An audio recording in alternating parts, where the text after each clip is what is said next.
Este é o Projeto Paura, apresentado por Rufinos.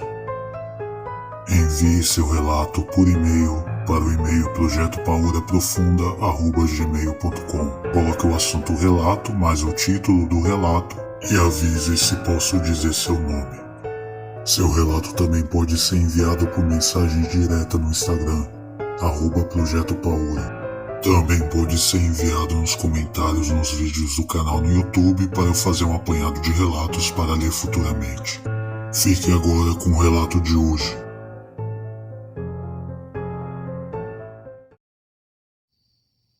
Boa noite, aqui é Rufinos, seu anfitrião, e eu vou contar um relato que eu recebi de um amigo cerca de 2 a 3 anos atrás, um relato por escrito, que seria para outro projeto de podcast, mas que eu não segui adiante. E ainda bem que eu mantive esse relato guardado e agora vou lê-lo. É um relato do meu amigo que eu vou chamar de PM e o título é Luz Estranha. Não tenho certeza sobre a data, mas é provável que tenha sido em fevereiro de 1980. Eu tinha 19 anos. Havia comprado uma barraca de camping junto com amigos. Era uma verdadeira mansão, com sala, 3 quartos e uma varanda bem grande. O espaço entre a porta e os quartos, que eu chamo de sala, era bem grande. A varanda praticamente dobrava o tamanho da barraca. O importante é que o formato da janela ao lado da porta tinha 2 camadas, uma tipo mosquiteiro e outra de plástico branco, leitoso, quase transparente. A porta era padrão, fechada com zíper.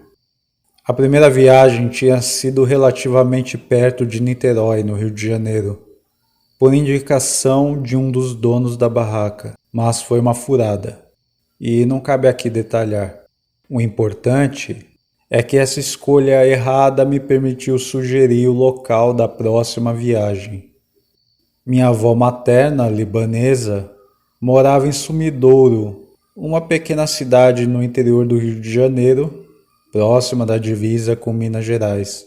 Durante a minha infância e adolescência, eu tinha feito vários passeios à Cascata Conde Deu, ponto turístico da cidade, apesar do péssimo acesso, em um lugar que eu adorava. É a maior cascata do Rio de Janeiro. O local do acampamento ficava numa área aberta que ficava onde a estrada acabava. Tínhamos que andar por uma trilha na mata para chegar ao rio. Um amigo de um dos donos da barraca tinha carro e já tinha ido no primeiro acampamento. Como ele e outros do grupo estavam de férias, pensamos em ir um pouco antes do carnaval. Então fomos eu, Luiz, o dono do carro, Luiz Paulo e Márcia, namorados e meus amigos, um pouco mais velhos que eu, a Draci, que devia ter uns 16 anos, e Rebeca, uma vira-lata caramelo da Márcia. Roberto e a esposa, que esqueci o nome e era irmã de Adraci, iriam de ônibus depois e Luiz os pegaria na estrada, que ficava a uns 6 quilômetros do local do acampamento. Tirando os perrengues típicos dessas aventuras, como atolar na noite da chegada e dormir no carro, deu tudo certo e a experiência estava sendo maravilhosa.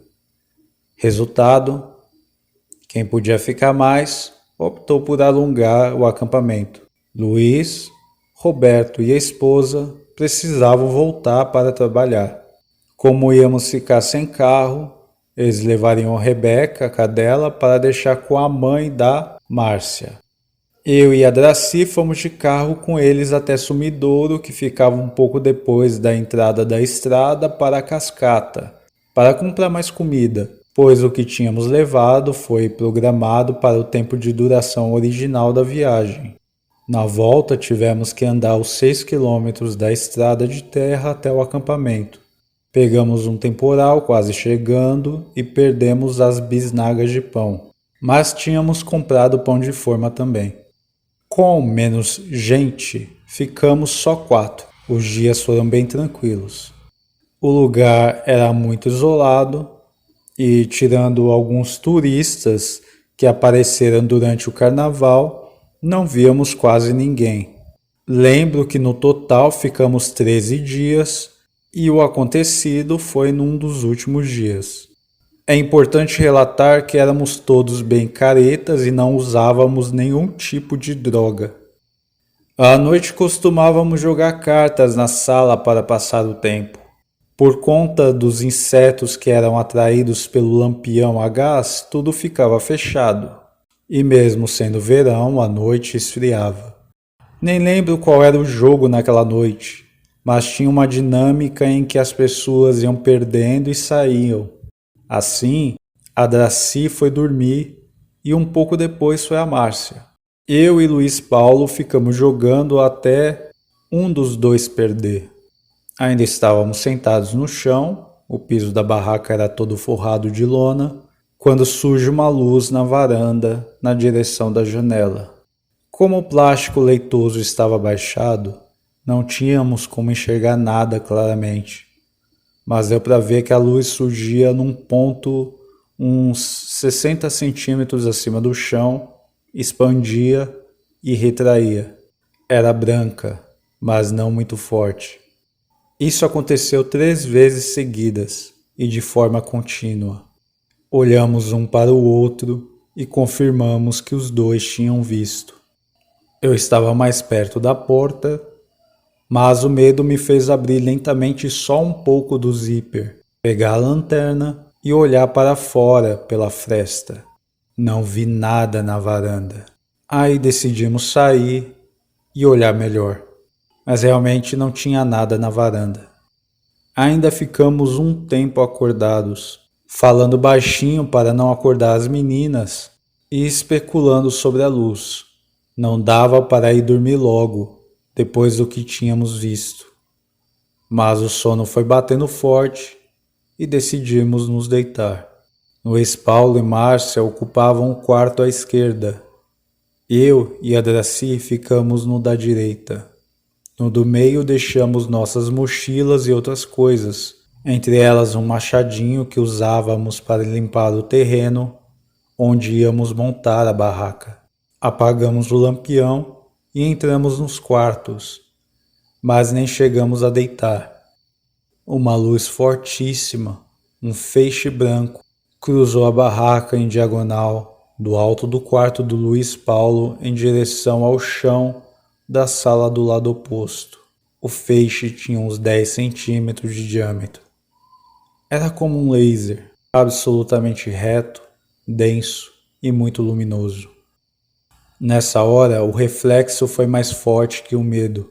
Saímos dos quartos, perguntei se ele viu e ele confirmou. Pegamos lanternas, Luiz Paulo ainda pegou o machadinho e saímos bem rápido da barraca. Tinha chovido e o raciocínio foi de ver se havia pegadas no chão. Não paramos para pensar no quanto aquela luz era fora do normal. Isso só aconteceu depois. Na hora só nos preocupamos em olhar o chão molhado, onde certamente qualquer pegada ficaria marcada. Só apontamos as lanternas para cima depois de conversarmos sobre a forma da luz e sobre a impossibilidade de ser uma lanterna como as nossas. Não havia a menor chance de ser alguém querendo nos assustar, como chegamos a pensar. E ainda tinha outra luz, totalmente diferente que tínhamos visto antes na varanda. Voltamos a acampar no mesmo lugar outras vezes, mas nunca mais aconteceu nada de estranho. O mistério permanece até hoje. E este foi o relato do meu amigo. Foi mais de um episódio na mesma noite. Eu chamo de luz estranha, mas pode ter sido até mais de uma, né? E o que será que foi? Será que foi algo sobrenatural? Algo de outro mundo no sentido de ETs ou coisa do tipo, né? Esses lugares mais isolados, geralmente atraem bastante esses tipos de fenômenos. E isso lá para 1980, hein, deve ter sido assim uma coisa bem chamativa, né? Antes as pessoas diziam vivenciar mais esses tipos de fenômenos. É menos comum hoje em dia, ainda acontece, mas é uma coisa assim mais incomum, né? Bom, fica o mistério. E se você tem um relato de algum fenômeno estranho, de algum acontecimento estranho, bizarro, pode ser algo sobrenatural, pode ser algo envolvendo ufologia, pode ser até uma história assustadora da vida real, alguma coisa estranha, mande seu relato para projetopauraprofunda@gmail.com ou por DM no Instagram ou ainda nos comentários dos vídeos no YouTube. E assim eu farei um apanhado para fazer uma coletânea contando mais relatos, né, vários que aparecerem lá nos comentários. Esse episódio você está ouvindo ou no YouTube ou no Spotify em formato de áudio de podcast. São os dois meios que você tem, as duas plataformas para chegar ao Projeto Paura. Siga nos dois se possível. E até uma próxima, pessoal. Tenha bons sonhos, se puder.